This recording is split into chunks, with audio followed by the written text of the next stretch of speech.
May is Asian American Pacific Islander Heritage Month. And this legislative session, state lawmakers will consider a bill that gives financial support to Asian women entrepreneurs. So Pauline Lee joining us live this morning in Maplewood with a closer look at its potential impact, because this could be really big, Pauline.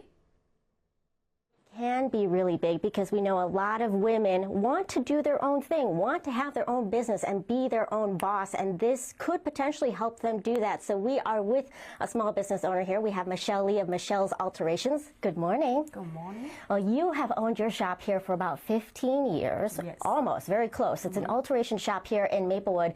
If you take a look around, it's very small. Yes. But you have always hoped that you wanted to expand.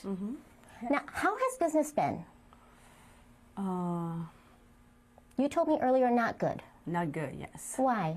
Because before the COVID is not coming, it's good. Right now it's not good. So more money, more financial help, would that help you? Yes. What would you use that money for? If I get more money, I want to buy more machine because my machine is old. I buy 14 years right now. I sold it a lot. The machine is old. Sometimes the oil is coming, it's not very good, but my business is very slow. How can you want to buy a new machine? Yeah, you want more machines, which are in the back room, and you just see the space, it's so cramped. You also want to expand your business too. Yes. Take me back to when you wanted to start this business almost 15 years ago. Why did you want to start your own business? Before I start my business here, I work for the old people. I saw some people happy, some not happy. That's I want to decide to do my own for my future. Because the future, I want to do happiness for the take you older. As I do start my business. What is it about sewing that you like so much? I love it to sewing because I love to make clothes, dress, everything for nice. And you like making people feel good, look good, yes, look beautiful.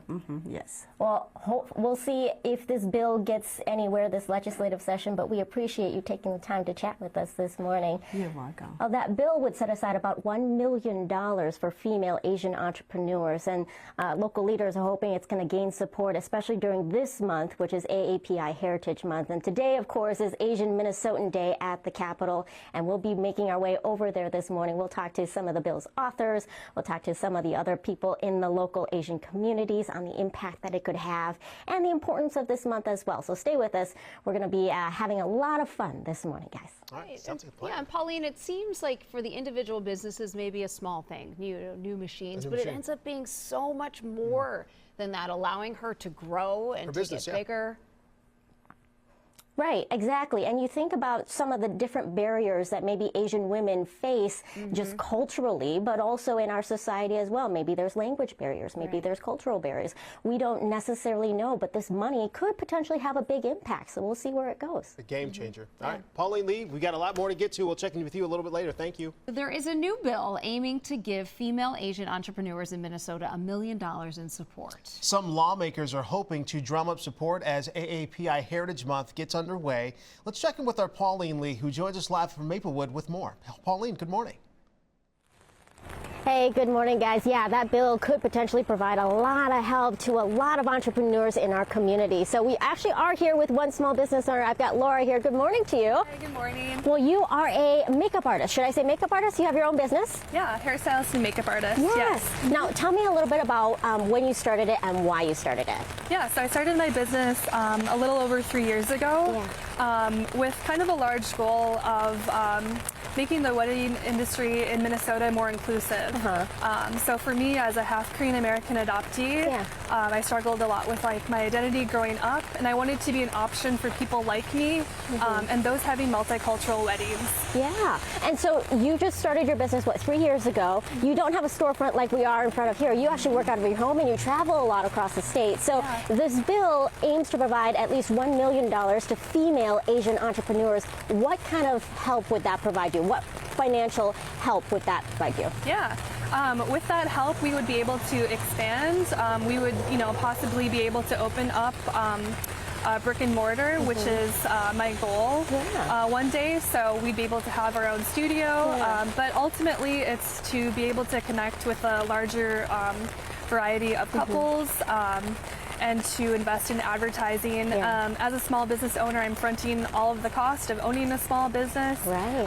and kind of learning all of those things myself. So it would be a huge impact for sure. As a female Asian entrepreneur, what kind of struggles have you faced in trying to create your own business? Yeah, like as I mentioned before, the Minnesota wedding industry is not very diverse. Right. So as a Asian-owned business, it has been hard for me to connect with other people like me in the Asian American community. So yeah, it's just finding those people. So yeah, there have been some struggles and hurdles I've had to overcome. But What keeps you going? I mean, I think it's just like I do truly love doing weddings, and it does make my heart really full, being able to do what I love, and being able to hear everyone's story about their weddings. And we love to do multicultural weddings. So yeah, I just love hearing stories. And yeah, connecting with other couples. Well, thank you so much for taking the time to chat with us. It was lovely to meet you and wish you the best of luck. And we'll, of course, be following this bill closely and see what happens to it. So right now, we're going to head on over to the Capitol because there's a big celebration today. It's Asian Minnesotan Day at the Capitol. We'll be over there. We're going to talk to the writers of the bill coming up in the 7 o'clock hour, guys. This is just very clear that just a little bit would beat a whole lot there. All right. Pauline, thank you. Happening today, a celebration of our many Asian communities right here in Minnesota, but also a call for more support. Our Pauline Lee joins us live in St. Paul with a closer look at today's Asian Minnesota Day at the Capitol. Pauline, good morning. Good morning, guys. Yeah, this is a celebration indeed, but it's also a call to action, as you mentioned, supporting bills that are important to this community, and no one knows that more than Representative Samantha Sensimura. Good morning to you. Good morning. Happy to be here. Well, thank you for having us, or thank you for getting up early with us. Let's talk about all the bills that have already been passed. Last year, in specific, you actually championed one bill to incorporate ethnic studies into our schools. Yeah. So how is that going? Yeah. So last year was a transformational year for Minnesota. We passed a lot of really incredible legislation that community had been pushing for years, sometimes decades, including a bill that was really special to me, which was the Ethnic Studies for All bill. And so that bill ensures that students across our state, from the urban core to greater Minnesota, will have access to ethnic studies curriculum. So that means that all school districts in the 26-27 school year will have to offer an ethnic studies class. And this will ensure that students across our state will feel seen, heard in the classroom. Various cultures and identities will feel seen and heard, and the various histories that make up our state will be taught in the classroom. And so in promoting that and passing that, obviously now comes the incorporation process, in which you're kind of getting a little bit of pushback from that. We even saw that at the Anoka-Hennepin School District protest that happened not too long ago. So what's happening there? Yeah. So we at the state are really working hard with our local partners, our local school districts, to work on the rollout and implementation of this, right? We know that sometimes we're asking school district to do something new, teach curriculum they haven't, taught before. And so we're working hard with local partners as we roll out these courses. We are getting some pushback from that, as we saw, in our largest school district, Anoka-Hennepin, which is a very diverse school district. And I think what we saw was, while there were some school board members who were trying to promote a narrative that courses like ethnic studies are divisive, we heard loud and clear from the community, from teachers, from parents, but most importantly from the students who are in our classrooms every day, that this is a curriculum that they are yearning for. This is the kind of curriculum that they are saying they need in their schools. This is the kind of thing they say, for us to leave high school, we need the skills to be able to understand each other, to be able to work with diverse groups of people. And so ultimately the students were able to have their voices heard and kind of reverse the course of the district on trying to block ethnic And studies. now you're not done yet, because you're asking for more funding to continue that process. We have about 10 seconds left, but what are you working on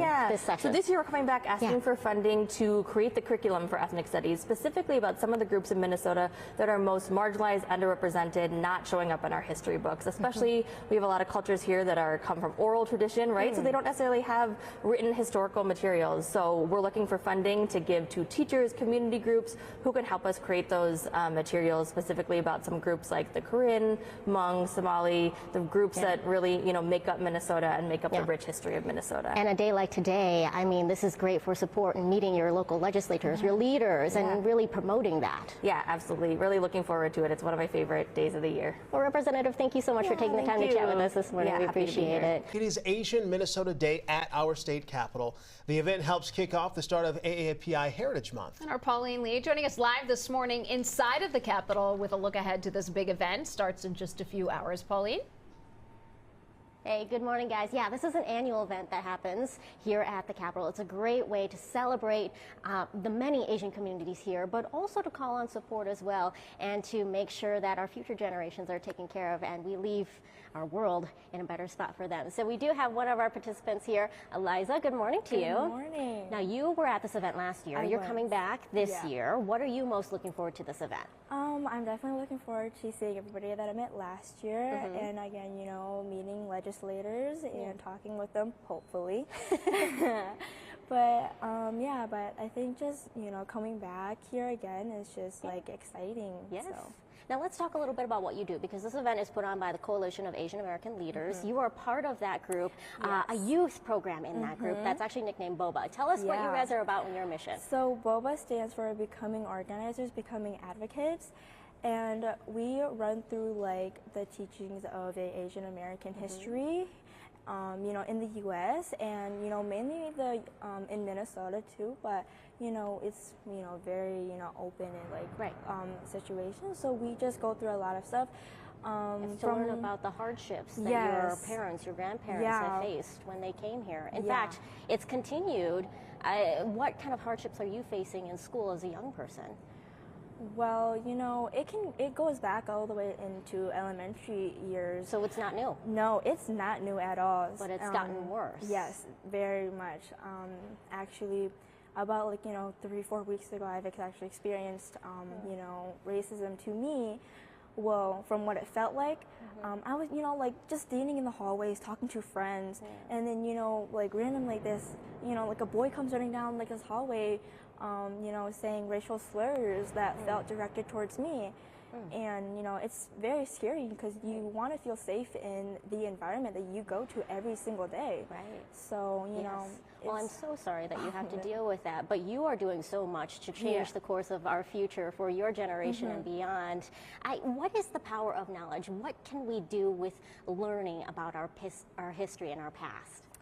Well, the power of knowledge is, you know, like such an amazing thing, you know, from what I've, you know, like, you know, had to take in, you know, looking towards my, you know, other diversity groups in my school, especially the BSU, which is the Black Student Union, and seeing what they have done with their knowledge and seeing where they have put their knowledge to open up the school and learn about like how they have dealt with racism, especially with like, police brutality. You know, it really brought to me like, what can I do with my power of knowledge? Right.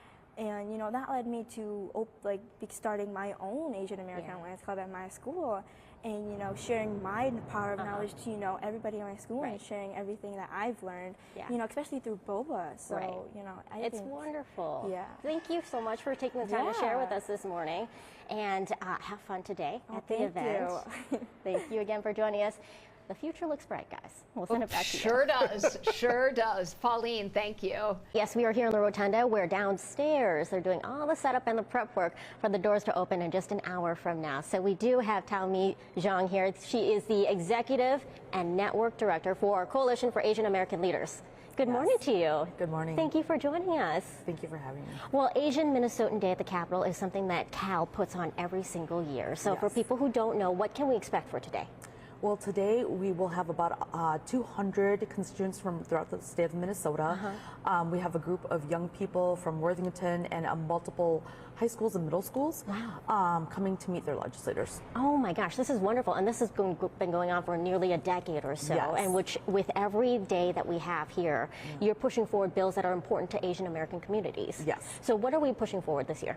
Our two top priorities is an appropriation bill for $1 million to support Asian American entrepreneurs. They're the fastest growing group of entrepreneurs in the country, but they experience a lot of challenges as a result of the model minority myth that we are doing well and we don't need financing.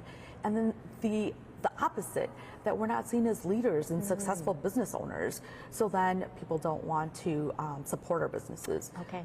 Interesting. So then, for having a day like this, Asian Minnesotan Day at the Capitol, how important is that post-COVID, post the rise of anti-Asian hate?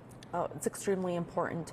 The first challenge we experienced in 2020 after the increase of anti-Asian hate was, one, do Asian Americans actually experience racial discrimination? The answer is yes.